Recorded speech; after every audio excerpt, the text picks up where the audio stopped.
gonna focus up now, motherfucker, and say it. It's me, Tug! It's me, Tug. That's right. Now, Tug who? Tug who? I don't know. Who are you? Me? I know who I am. I'm a dude playing a dude disguised as another dude. What? You a dude that don't know what dude he is. Or are you a dude who has no idea what dude he is and claims to know what dude he is? What the fuck are you guys talking about? By playing other dudes. I know what dude I am. You're scared. I ain't scared. Scared of what? We're scared of who? Scared of who? Come on, guys, we really need to go. Scared of you.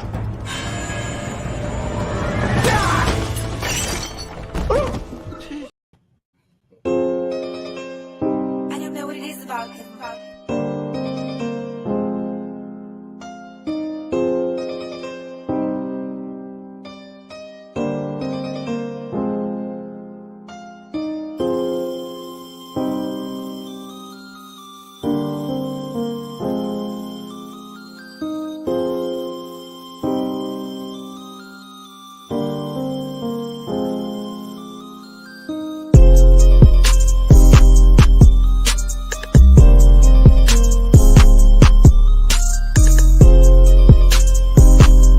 what it is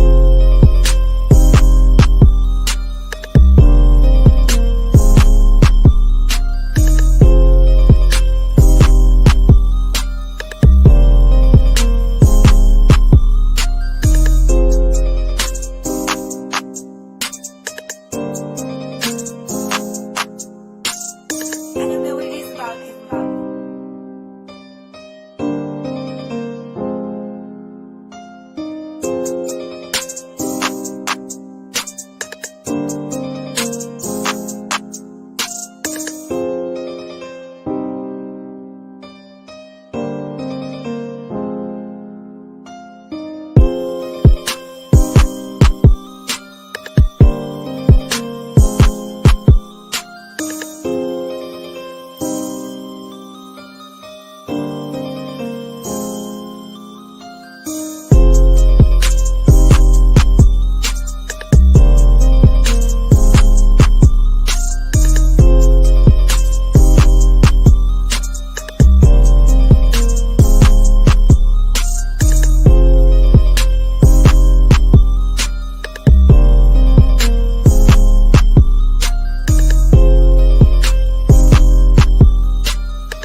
I don't know what it is about him.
All right, I'm just making sure everything works. Yeah, I ain't been on here in a minute, but I keep hearing this Golly Cat, bro.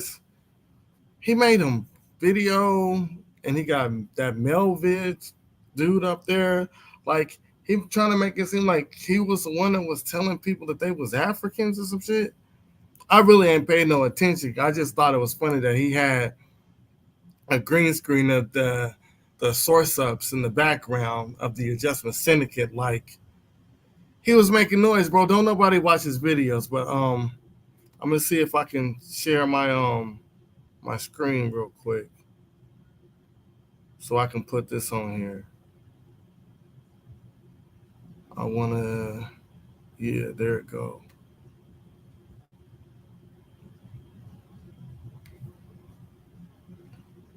So this right here, this is this Melvis Herkovich dude, right? And what does it say? He was born in September 10th, 1895.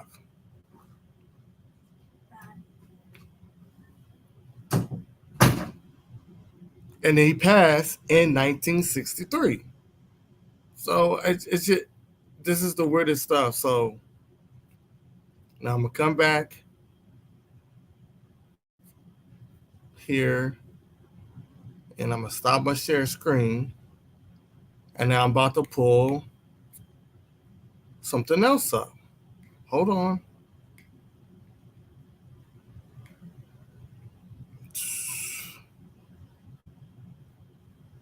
Oh, where is it at? Hold on.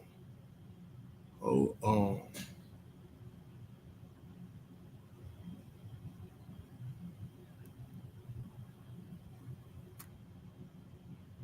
Okay, I think this is it right here. So let me go to the top of this. This is the Pan-African Congress, 1900s to 1945. Now remember, that guy, the Melvis dude, was born in like, what, 1895? But I want to go down right here. Highlight this right here. In 1897, Henry Sylvester Williams, a West Indian barrister, formed the African Association in London, England, to encourage the Pan-African unity, especially throughout the British colonies. Sylvester Williams, who had links with West African dignitaries, believed that Africans and those of African descent living in the diaspora needed a forum to address their common problems. In 1900, Sylvester Williams organized the first Pan-African meeting in collaboration with several Black leaders representing various countries of the African diaspora. So if he's doing all this stuff and he created this in 1897, and then in 1900, they had the first Pan-African meeting. Let me go back. Let me stop sharing my screen. Then I'm going to present so y'all can see it.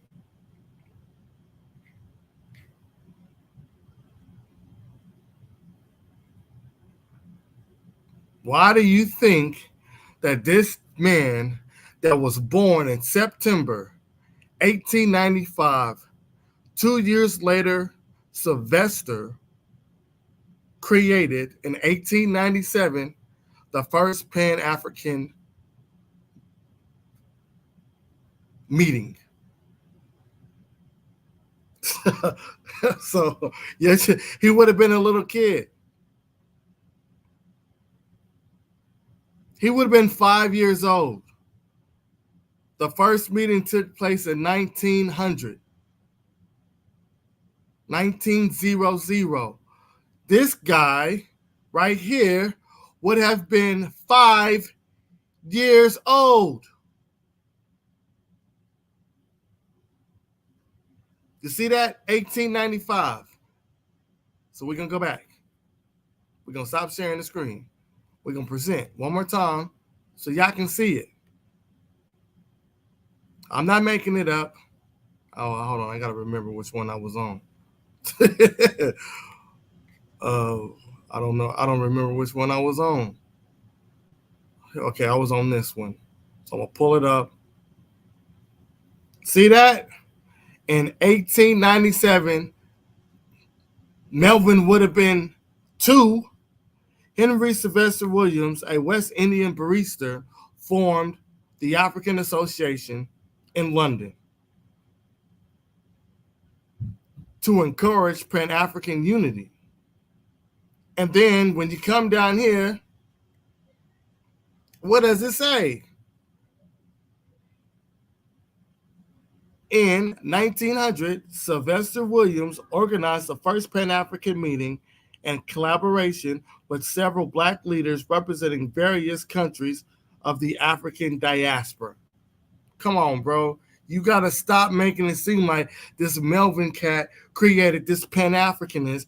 We already knew who we were right here. What is it? What does it say? Who's that? The initial meeting featured 30 delegates, mainly from England and the West Indies, but attracted only a few Africans and African Americans. Among them was Black America's leading intellectual, W.E.B. Du Bois, who was to become the torchbearer of subsequent Pan-African conferences, or congresses as they later came to be called. This are people. So how you make it up? If they was doing this shit when this man was a little fucking kid. He was 5 when they did the first one, right here, 1900. So what is he talking about? Let's go back. Let's go down. I just want to see if they give another date, because I know they had another one, I think in 1913. And that might not be okay. So they got one in 1919.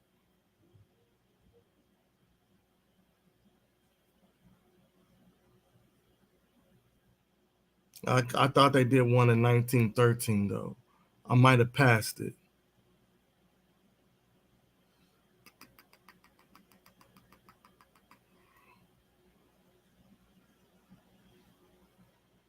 But anyway, still, he didn't create this.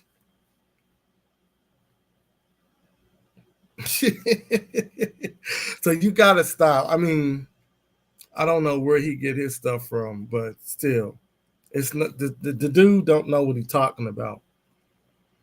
I wish I could talk about this on the TikTok, but it's not gonna let me show it right. When I try to show it on the screen, it's gonna be small and y'all not gonna be able to make out what it's saying. But that's all I wanted to show y'all. So I don't get what these people talking about.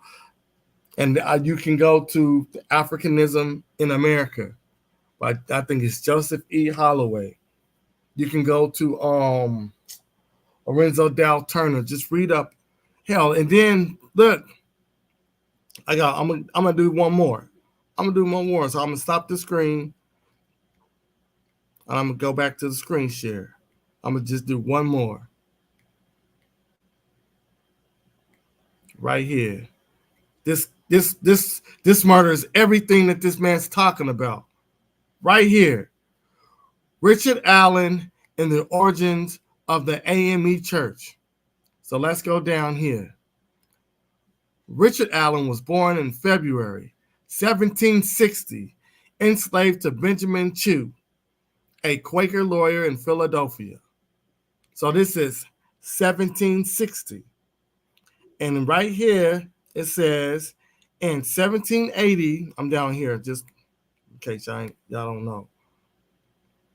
In 1780, he bought his freedom at a cost of $2,000, approximately $36,000 in modern U.S. time. Okay, so, and it says he continued his involvement with the church, and in 1786 he became a preacher at St. George Methodist Church, but was only permitted to conduct segregated sermons. The frustration of segregation and further racial tensions led Allen and more than 40 others to leave. Hold on. Gotta go down. So now I'm right here. Oh, come on, highlight for your boy. It says in 1787, Richard Allen and Absalom Jones established the Free African Society, also known as the FAS. This civic organization drew freedmen, seekers, and Haitian refugees. They assisted people in finding work.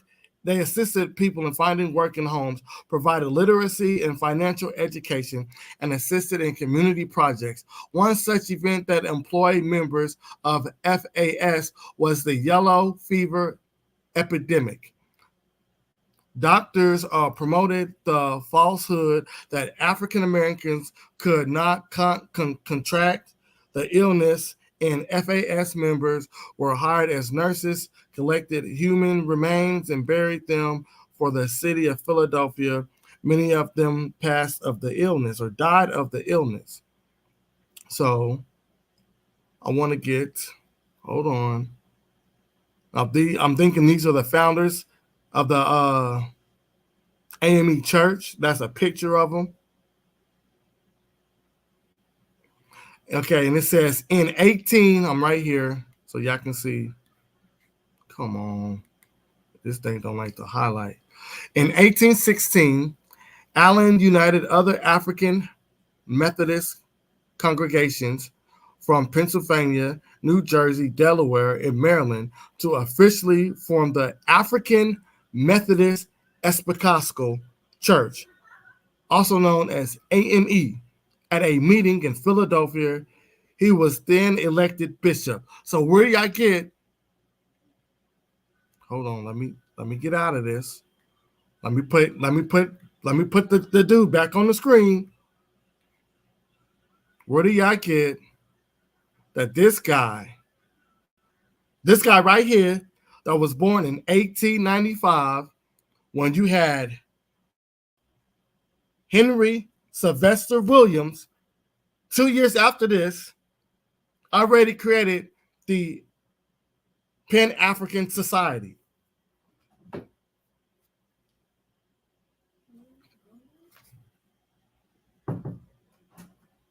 Two years after this man was born.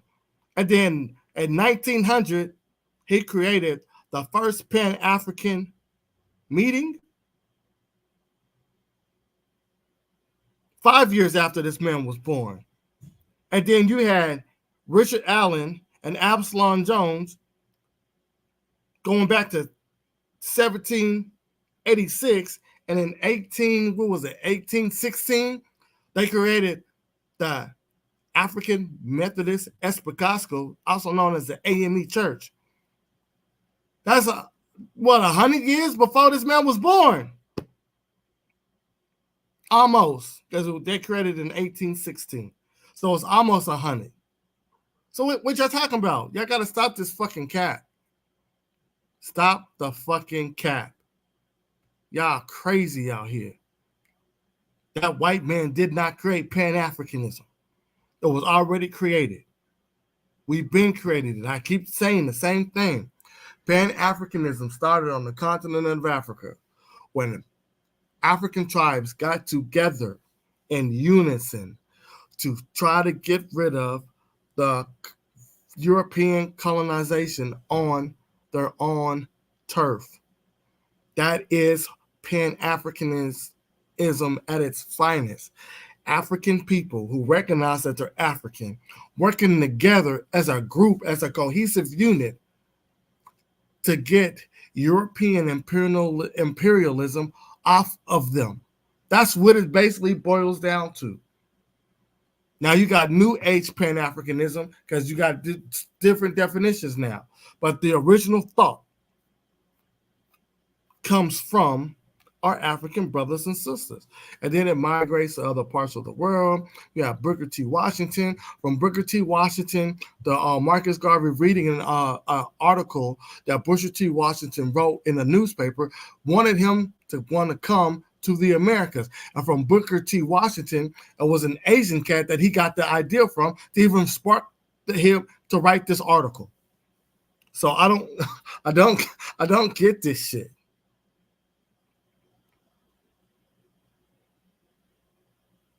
This is crazy.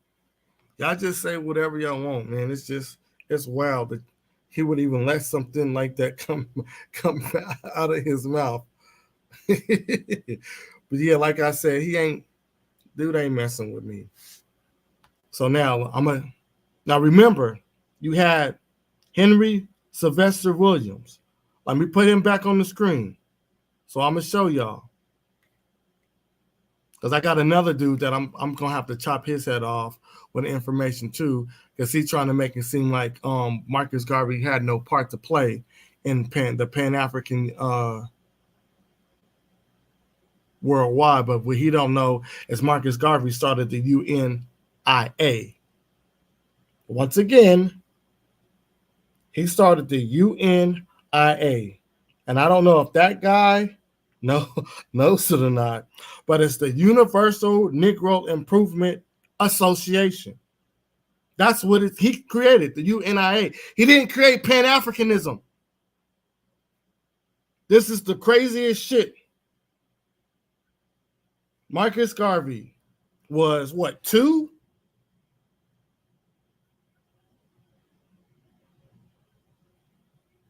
No, he wasn't 2. He was 10. Marcus Garvey was 10. Marcus Garvey was 10 years old when this guy, Henry Sylvester Williams, started this right here, the African Association in England, to encourage Pan-African unity. And then right here, he created the first Pan-African meeting with leaders from the African diaspora in 1900. So, therefore, it lets you know Marcus Garvey didn't create Pan-Africanism. Marcus Garvey created the UNIA. I'm gonna see if I can pull it up. Hold on. Give me a minute, because after this, I'm probably gonna hop off. So let me see if I can pull it up real quick. Yeah, give me a minute. I gotta go to my email.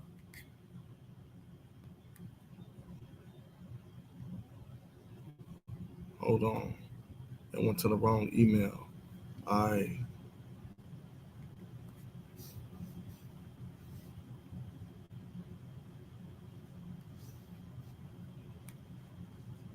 It's coming. It's pulling up. I gotta wait for it to send so y'all can see it. Because I don't want people to think that I'm making this stuff up. You know how they do. So let me pop it up. I'm gonna go to share screen. So hold on. Let me do that right now. Let me hit the share screen so y'all can see it. So y'all won't think I'm making it up. Right now, boom.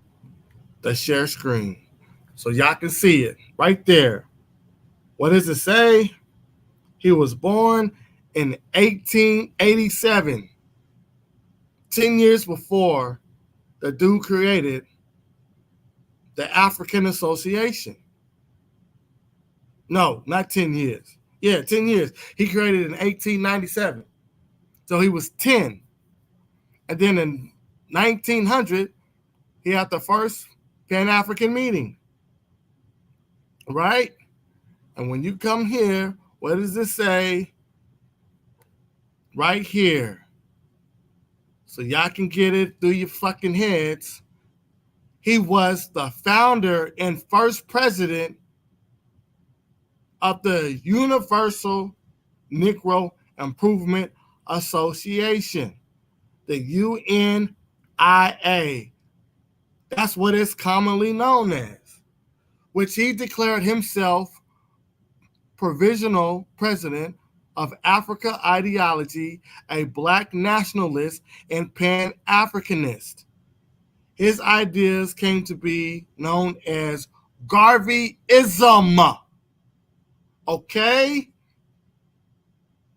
That's why people that go through the UNIA say that they're Garveyites. I say I'm a Garveyite because I follow some of his original thought. But through time, things change. That's what it was. he felt that black people will never be equal in America. So we needed to go home. If you didn't want to go home, that was okay. You can stay here. He wasn't the first person to say that. They have it in a news article. I'm not African. I've never been to Africa. America is my home. I'm a third, fourth generational African American. Why? Because when these people came out of slavery, they had established things in America, and they didn't want to give that up to go to a foreign country that they did not know, because they had a colonial mindset, and they felt that they wouldn't be able to adapt. It's in the newspaper. The pretendians try to use that all the time and don't understand what the nigga was saying. And the same person, hold on, let me get him off the screen. Matter of fact, let me save my boy, bro, because I don't have him saved.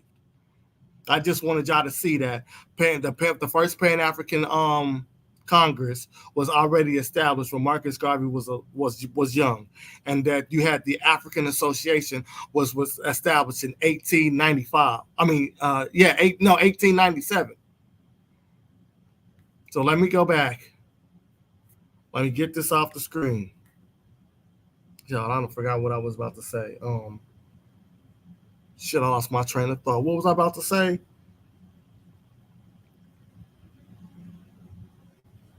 Yeah, he didn't create it.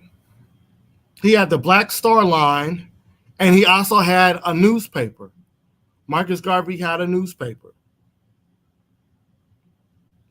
So now let me bring up the people that's part of the AME Church one more time. Oh, I gotta go down right here. This is for other people, because that they bring up this newspaper article, but what they forget to realize is that one of these members that was part of the AME Church, they're quoting him. He was part of one of the members of the church, and he put that in. He was Dr. something. He was part of the AME Church when he put the quote in the newspaper. They didn't forget who they was. I'm trying to see if they got it in here. It was like Dr. Stewart or something. No, they don't have it in here. But it comes from one of the people that's part. He was a member. He was a high-ranking member of this AME Church. So I don't want y'all to forget that. When they bring up that part of the quote where it says that they haven't been to Africa, they getting it from this dude. If you really want to be technical with it, it's also in a book. The letter is in a book because it's a letter. And they just chopped off part of the letter. The original part is in the original quote comes from a book. And these people are going back and forth talking to each other.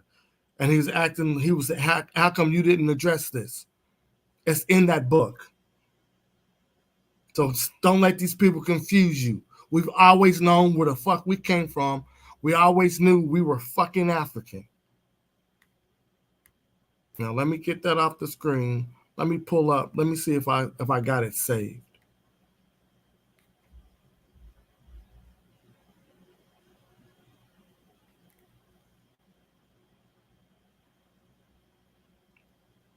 Here it go, right here.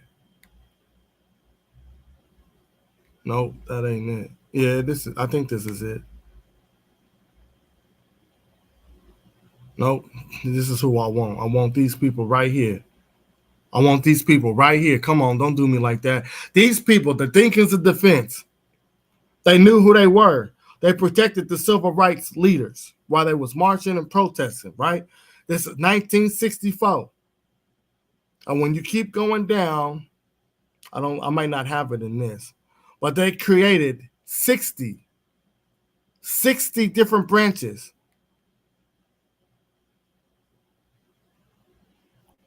Right here, I just want y'all to see this part right here.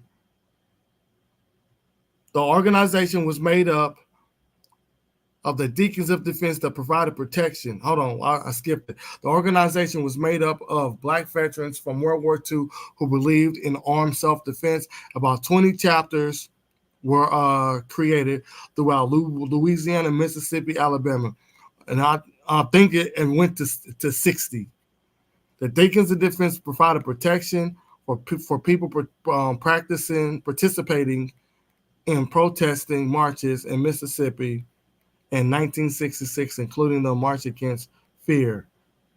Many of the records at the National Archives involving the Thinkers of Defense are from the FBI case files on civil unrest. The FBI knew who these motherfuckers was. They are not what you want to call Indians. So now let me see if I got the other one up here. Don't worry. I'm going to see if I got it.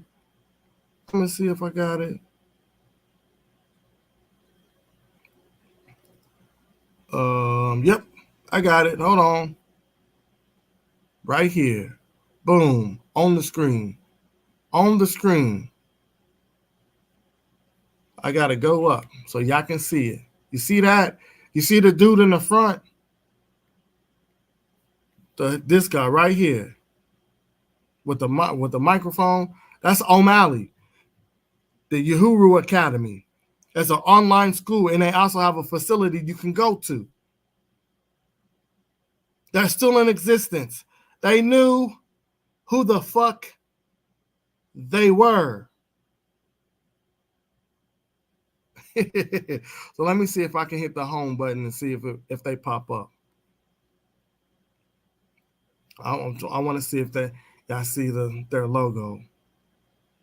No, I don't see it. I just want to see if the logo pop up for the school. No. But this is us. Black, all this black shit, that's us.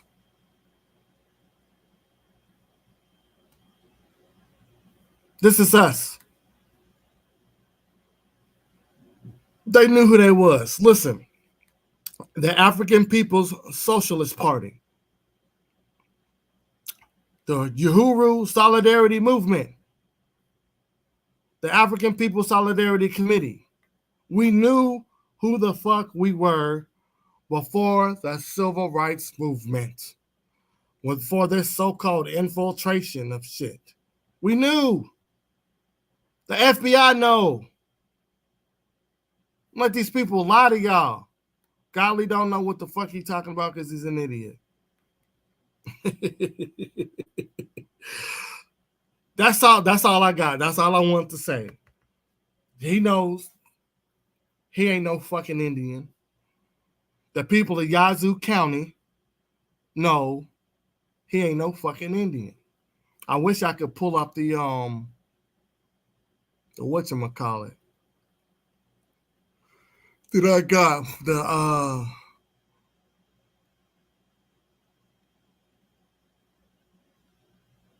The slave narrative, but I don't have it. I got a slave narrative from Yazoo County. Matter of fact, before I get off here, I'm going to see if I can find it. Hold on, give me a minute.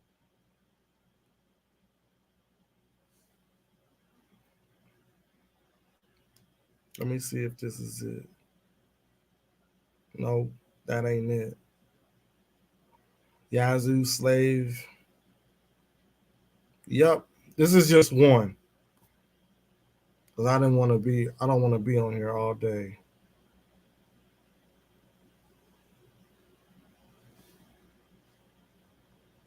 So I'm going to pop one up. Because he think, there ain't no slaves there. Is this Yazoo? Hold on, I'm waiting for it to pop up. Yep. Slave narrative of Millie. I'm going to see if it pop up so I can put that on the screen because I think this is the one that I was reading to y'all. Anytime he want it, he can get it. I'm just doing this right now just for my people. So if he show his big head ass up on the TikTok, I'm gonna slay that nigga too. And give a fuck. Hold on, y'all. All right. I'm about to see if it's gonna pull up. All right, it pulled up. So now let me go back to the share screen. I'm pull this slave narrative up.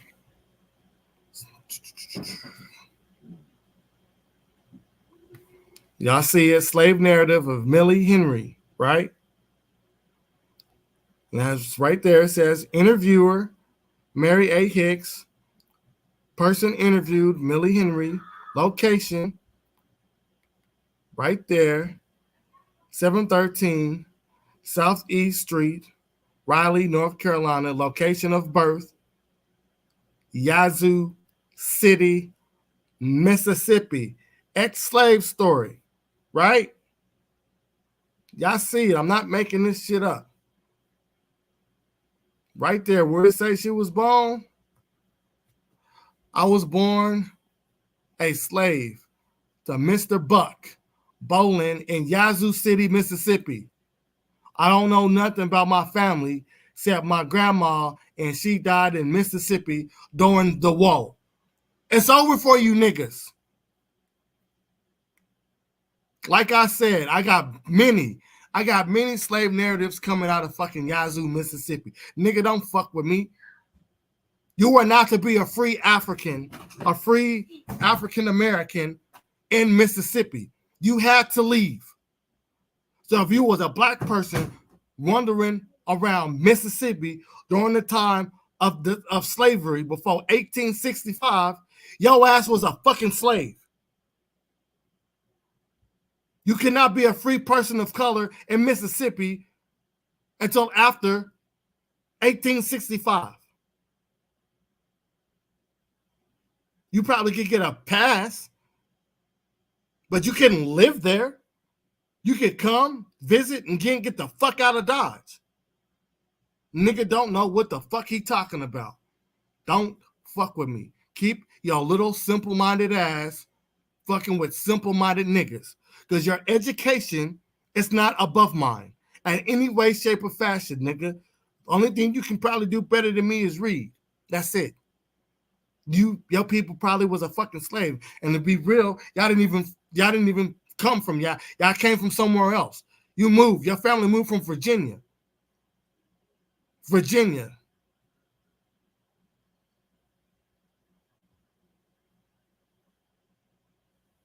You know what they say about Virginia. Y'all niggas better go listen to the clips. That's the same place they used to what? Hang niggas at in Virginia? Is that not in the song? Same place I used to sell crack? It's the same place they used to hang niggas at. I'm from Virginia. That's what it say in the song, my nigga. Y'all family from Virginia, my nigga, and you moved to Yazoo. Your family moved to Yazoo probably after slavery was abolished. Nigga, stop fucking with me before I push your shit in. And with that, nigga, shit, we gonna be out. Shit, fucking with these new niggas.